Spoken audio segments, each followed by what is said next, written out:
Man, what a Monday it is here on the Tennessee Pro Football Podcast. There is no Terry McCormick. That's the only time. Well, it's not the only time you'll see his face. You will see him a little bit later. He did give us a bit of a 2-minute recap from up in Buffalo, and we'll get to that later in the show. I'm Chris Yao, joined as always on this show. Blaine Kellar is typically here, and we are glad to have you. What's up, Blaine? Well, the Titans lose again. Dropped to 1-5 on the season. Chris went up 10 against Buffalo in Buffalo. Shocked some folks with that, but proceeded to be outscored 34-10 and outgained in just about every facet the rest of the way.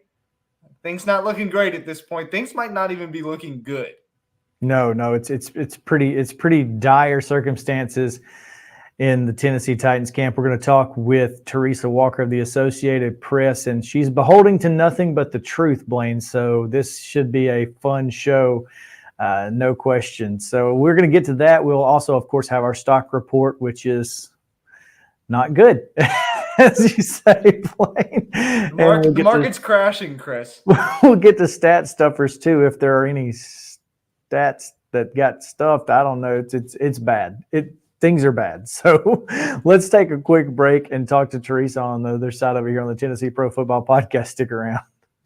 Being a part of a cooperative is being a part of something bigger. Farm Credit Mid-America is a customer-owned lender that specializes in agricultural financing for farm real estate, operating, and farm equipment. A unique benefit of being a part of the Farm Credit Mid-America Cooperative is our patronage program, which has put over $1 billion back in our customers' hands over the last 7 years. That's the power of a cooperative. Visit us at fcma.com to learn more. I own the land. I farm the land. Together we're farmers. This is our cooperative.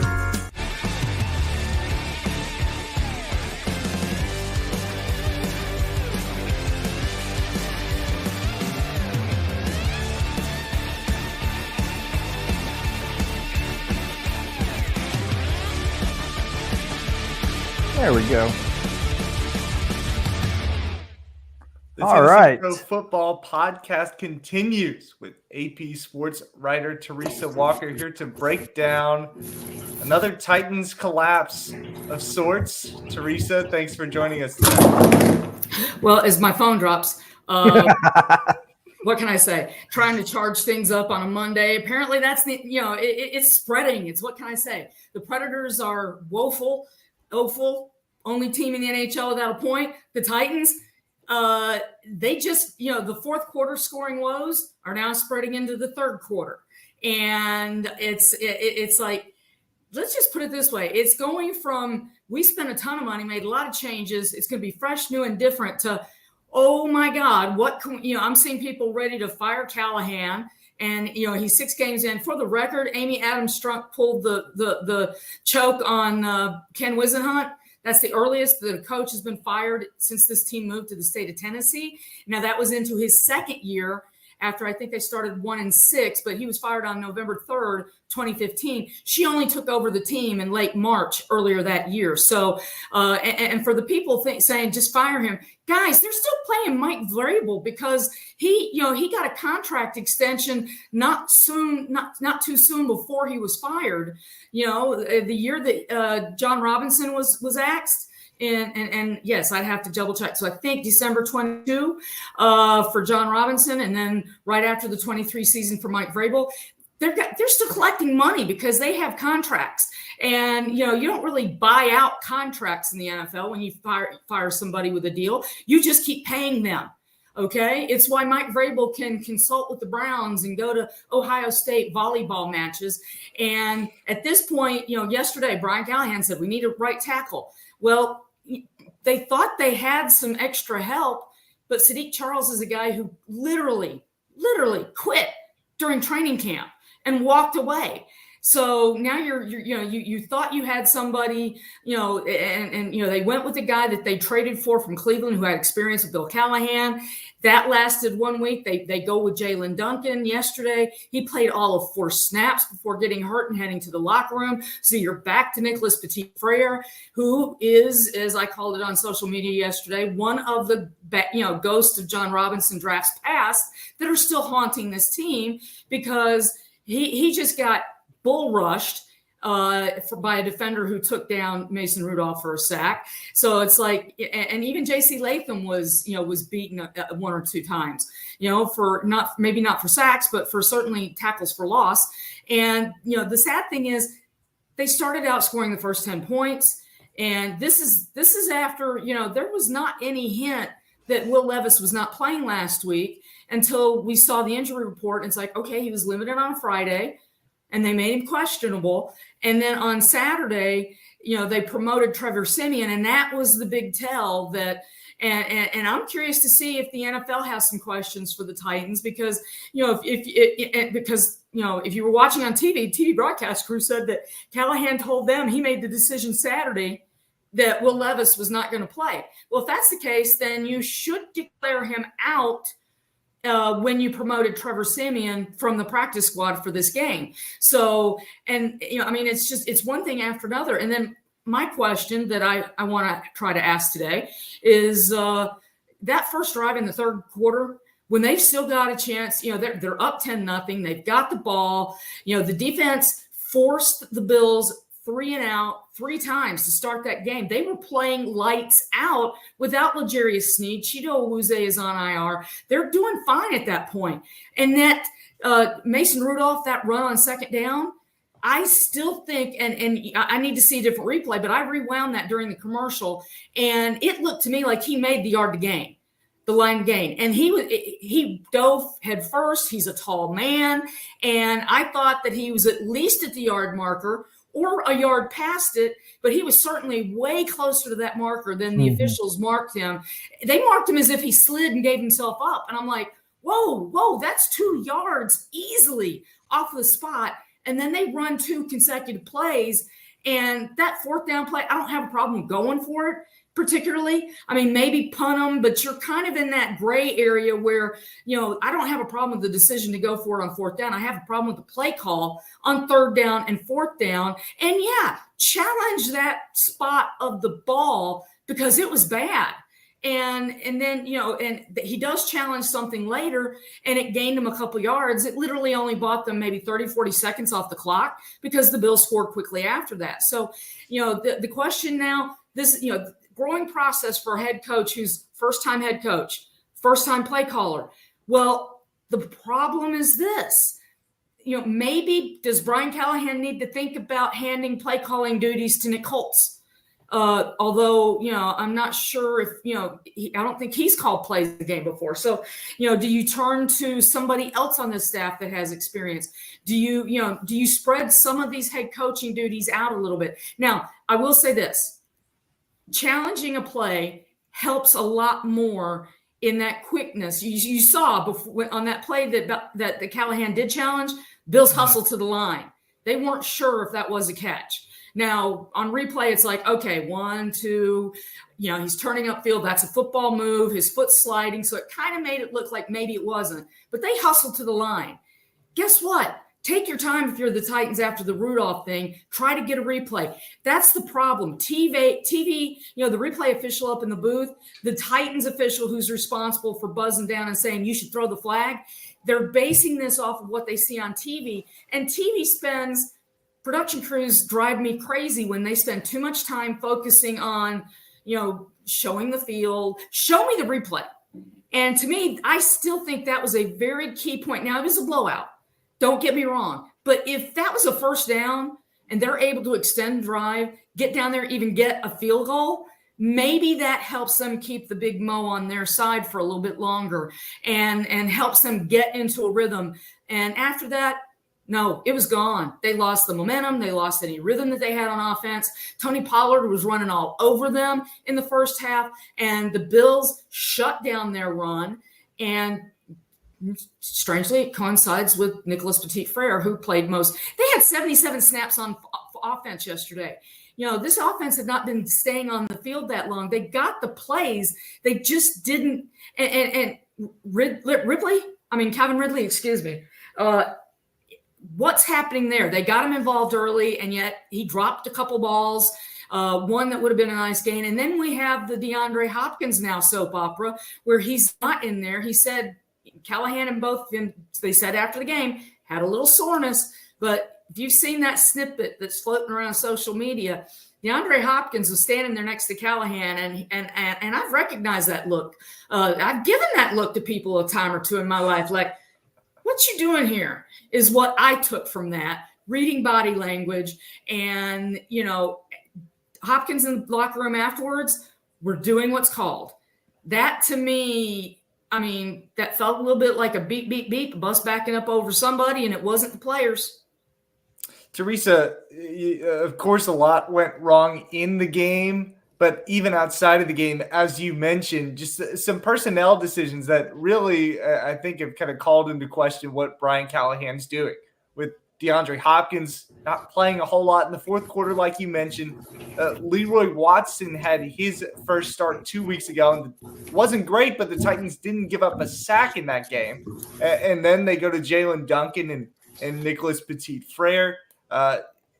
Will Levis's whole saga in his AC joint. Well, what do you kind of make of all of those compounding into this one? Well, it's a great point, Blaine, because that's the thing. And I'm going to start with Levis, because trust me, after he had only 95 yards against the Colts, and said after the game on the interception, which was sent, to Calvin Ridley, that if his shoulder had been healthier, he might have been able to throw a better ball. So if he's saying that in the game, is this the situation of a guy who's in his second year trying to impress the new coaching staff of, maybe not telling the truth? And that's the thing.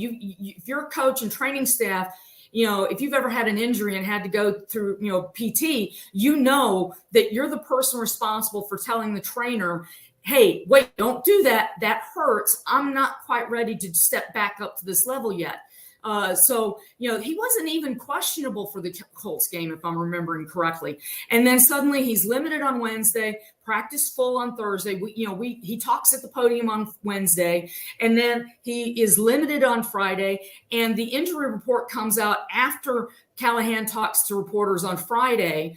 And now Callahan has been incredibly open with us compared to Mike Vrabel's staff, Mike Mularkey, you name it, in sharing information about injuries. Players are allowed to tell us, hey, it's an AC joint. That's what Will Levis told us. Jeffrey Simmons told us it's a UCL ligament in my elbow that's messed up. So we've had more openness when it comes to injuries, but that's the problem. If he's questionable on Friday and yet Callahan makes the decision on Saturday that they're going to go with Mason Rudolph, you're supposed to, in that case, downgrade him to doubtful, downgrade him to out. They made roster moves on Saturday, okay? They promoted defensive lineman Abdullah, and I'm forgetting all of his name. Thank you. AA is what I call him. I just, what can I say? Copy and paste sometimes is my friend. But they made roster moves on Saturday. They put Traylon Burks on IR, for God's sakes, with a knee injury during practice this past week. Then Will Levis being downgraded absolutely should have been out on there, because when we saw them promote Trevor Siemian from the practice squad for this game, I wrote it, that was a strong indication that, Mason Rudolph is in line for his first start since January, when he was starting the last of 3 games.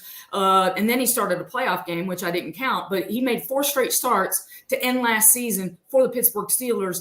And there were some roster moves that should have been announced. If I'm the NFL, I'm probably dinging the Titans for that, because,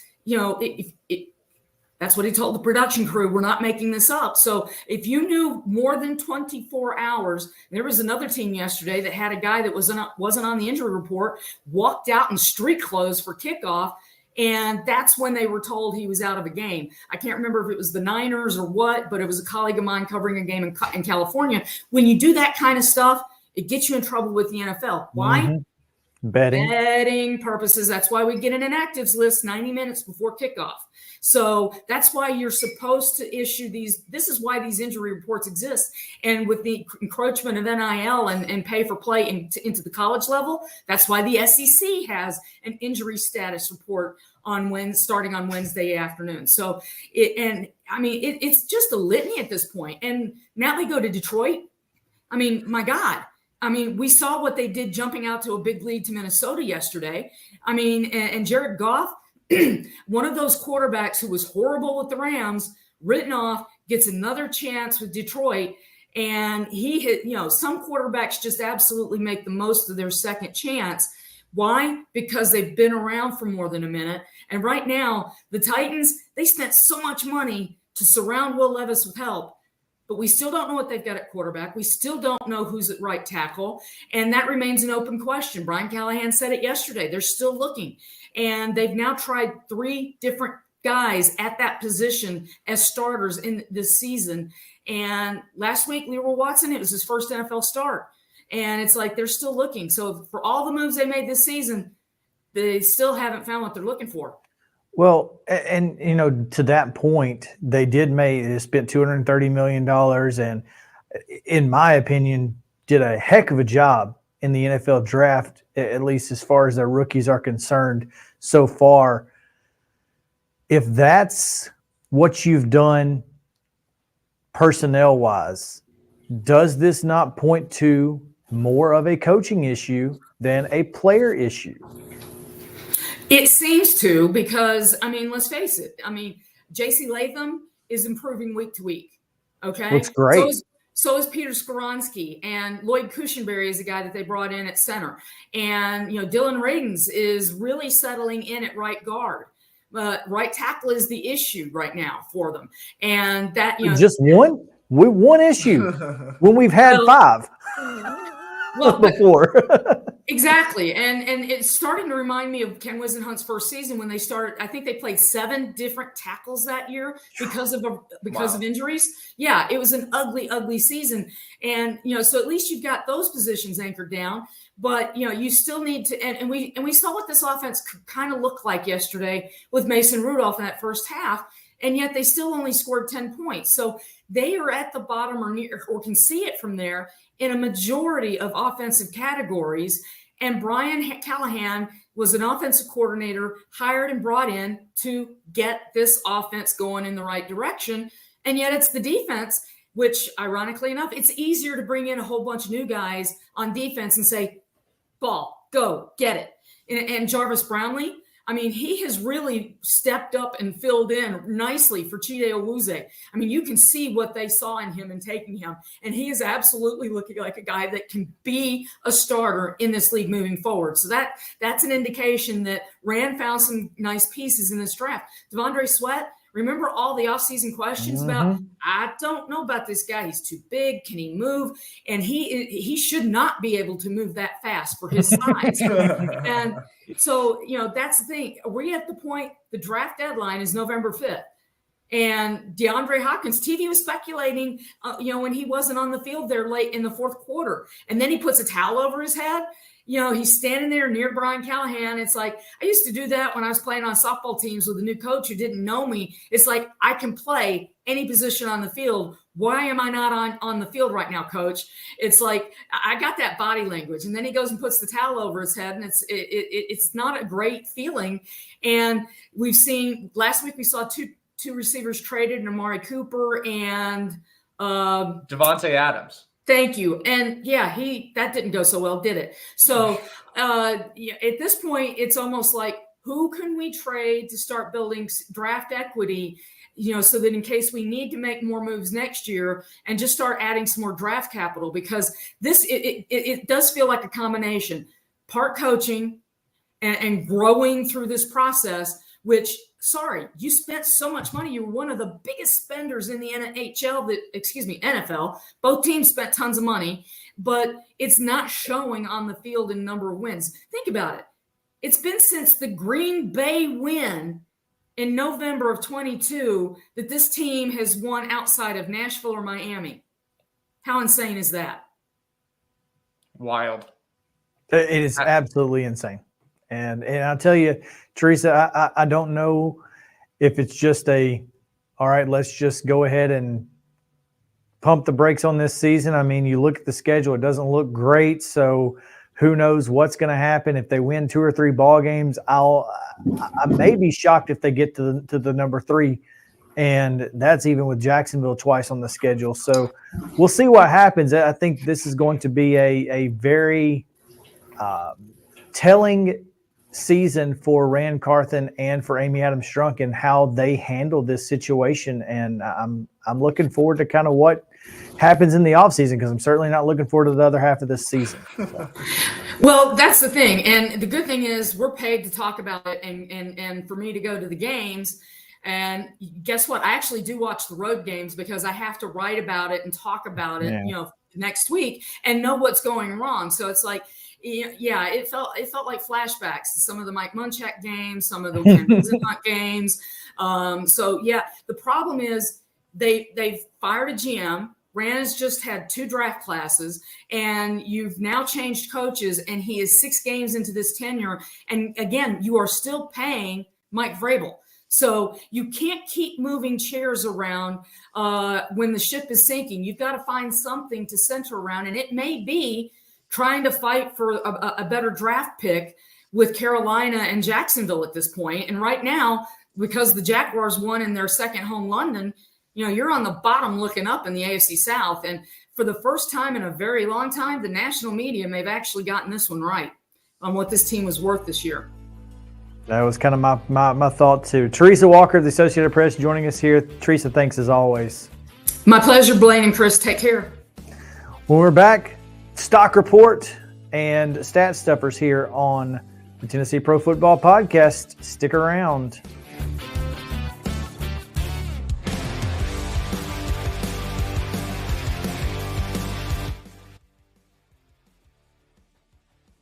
He shoots, and he scores!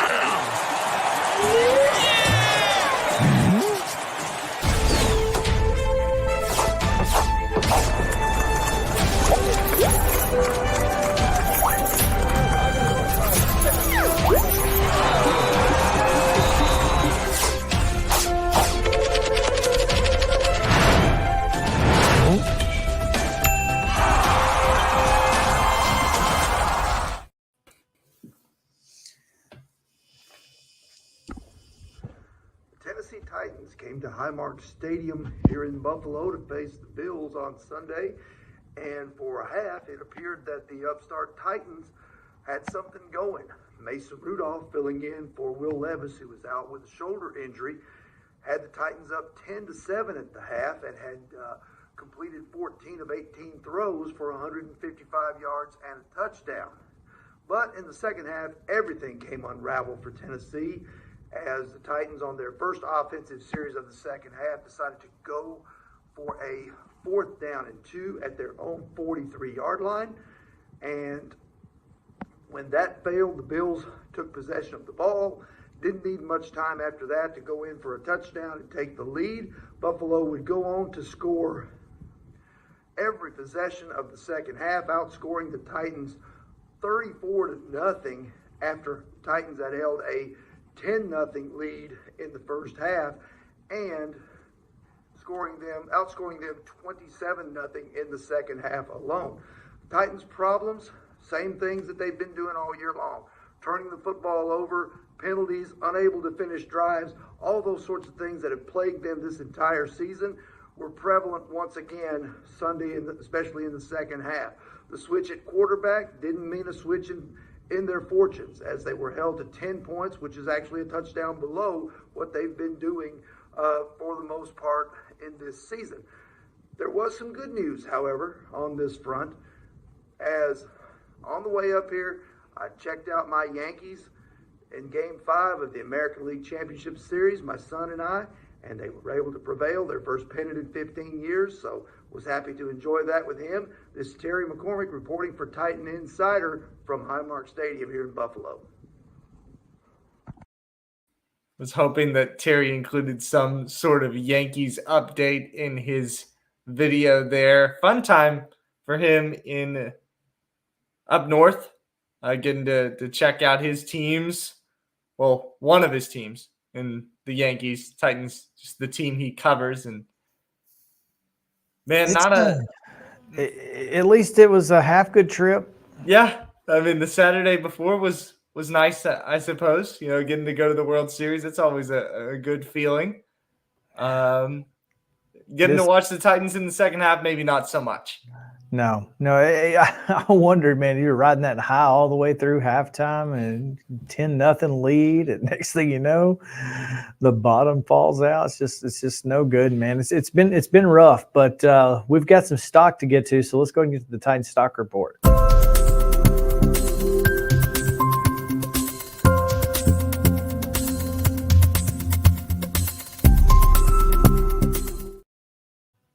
Chris, the one stock I'll give you to start, maybe a stock middle. I wouldn't call it a stock up or a stock down to Tennessee Titans quarterbacks.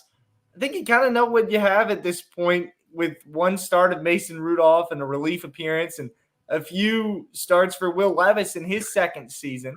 The problem is it's a penny stock, Blaine. Yeah, right. Mason Rudolph looked good in getting the Titans ahead 10-0. He was 12 of 15 passing for 100 yards. Really incorporated a lot of tight ends. I guess you could give some stock up to Tennessee's tight ends and how they played as pass catchers this week. But in the second half, Rudolph was 7 of 17 for 60 yards and an interception. The Titans went deep into that second half, Chris, with just 10 yards of offense. There's not a whole lot of stock ups you can give with a performance like that. No, but I think if anybody, and this is always what you see with different quarterbacks, is you find out who they really trust and like. Last year Will Levis loved Kyle Phillips. He was a guy that he really trusted to go to in certain situations. Yesterday it was Chigokonkwo for Mason Rudolph, 4 catches for 50 yards. So I think I got to give him a little bit of love.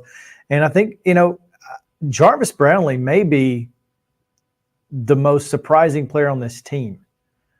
And with 2 pass deflections yesterday, 5 tackles, 2 half tackles. I mean, good for him. I think he's, as Teresa said, he's going to be a person to watch throughout the future here. Yeah, it was a tough matchup for him for sure with Cheeto, of course, as Teresa mentioned, on IR, and then L'Jarius Sneed out for this game with that quad injury. Tough matchup going up against Amari Cooper, the new acquisition for Buffalo, also going up against Khalil Shakir. It's a really steady pass catcher once he's targeted for the Bills.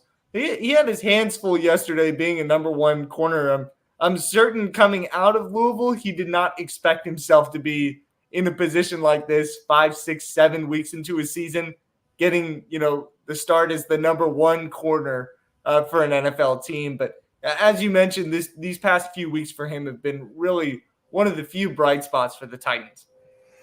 Yeah, no question. Hope Tony Pollard is okay for sure. That's a scary situation that he faced yesterday, getting hit in the back of the head with a helmet-to-helmet collision, and he was out for, I guess, the entire rest of the first half. But he did come back in the second half and ran 16 times for 61 yards. But that first half, and I think that might have been one of the big issues is when you take that running game away, it's really hard. It's really easy to play defense, especially against these Titans. So should be interesting to see how next week shapes up. The Titans, of course, have to go to Detroit.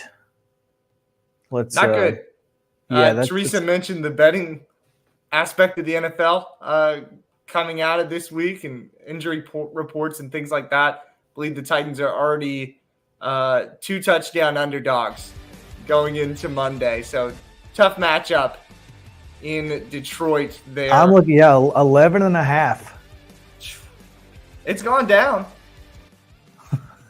Well, Jared Goff may be right now the NFL's MVP, so who knows? But we'll see you guys next week here on the Tennessee Pro Football Podcast. Terry McCormick will join us back. For Blaine Kellar, I'm Chris Yao. Have a great day.